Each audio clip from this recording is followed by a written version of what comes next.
2 বছর পরে যখন আমার নামটা চোখে পড়ছে আপনাদের অবশ্যই তাহলে মনে করবেন শত্রু এবং আক্রোশ প্রতিহিংসা এখন বর্তমানে দিয়ে মনে করেন মানুষের নামে মামলা হইতেছে বেশিরভাগই এগুলো মনে করেন প্রতিহিংসা শিকার করে এই মামলাগুলো দিতেছে।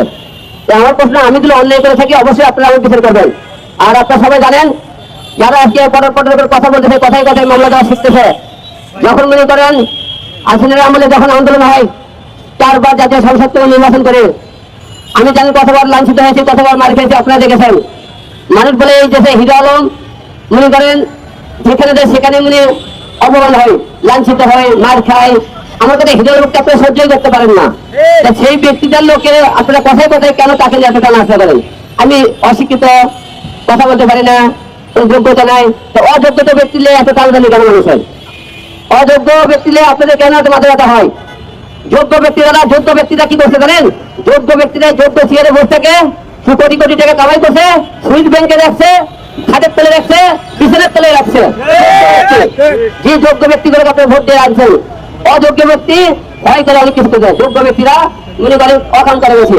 আজকে বাংলাদেশের বিভিন্ন জায়গায় দেখেন, আজকে জ্বালাও পোড়াও বিভিন্ন জায়গায় হয়েছে, মনে করেন তাদের বেশিরভাগ খবর নিয়ে দেখেন এগুলো মামলা প্রতিহিংসার শিকারে দিয়েছে। 12-5 লোক মনে করেন দেশের জুলাই আন্দোলনের সাথেই ছিল। আশা করি আপনারা সবাই খুব ভালো আছেন। আমি আপনাদের খুবই একদম পরিচিত লোক, হিরো আলম নামে সবাই পরিচিত।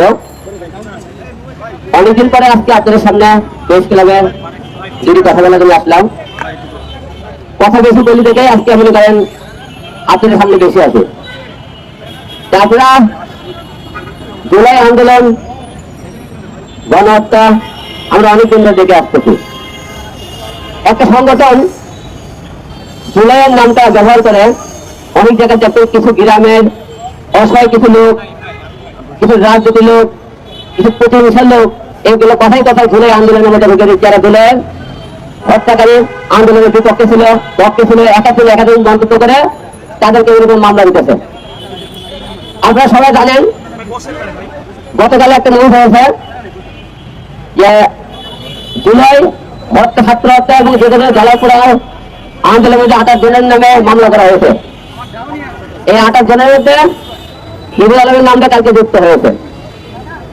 আমার প্রশ্ন, হিরো আলম যদি একটা চা খায় কোনো জায়গা করে পেশাবো করে, সেটাই একজন মোবাইলে ভিডিও করে ফেলে দেয় যে আমি জুলাই ছাত্র হত্যা আন্দোলনের টাইমে গেলে আমি জ্বালাও পোড়াও হত্যা করে থাকি, ছাত্রের বিপক্ষে থেকে থাকে, তাহলে আপনার সারা বাংলাদেশের লোক কোনো না কোনো লোক একটা ফুটেজ হলে দেখাতে পারতেন। কিন্তু ফুটেজটাকে তো কেউ এখন পর্যন্ত দেখাতে পারেননি। কিছু কিছু জায়গায় মানুষ প্রতিহিংসার শিকার হয়ে আমার সম্মান হানি করার জন্য আজকে আমাকে এই মামলার সাথে জড়িত করেছে। গতকাল আপনি জানেন SDF নামে একটা সংগঠন আমার নামে মামলা করেছে।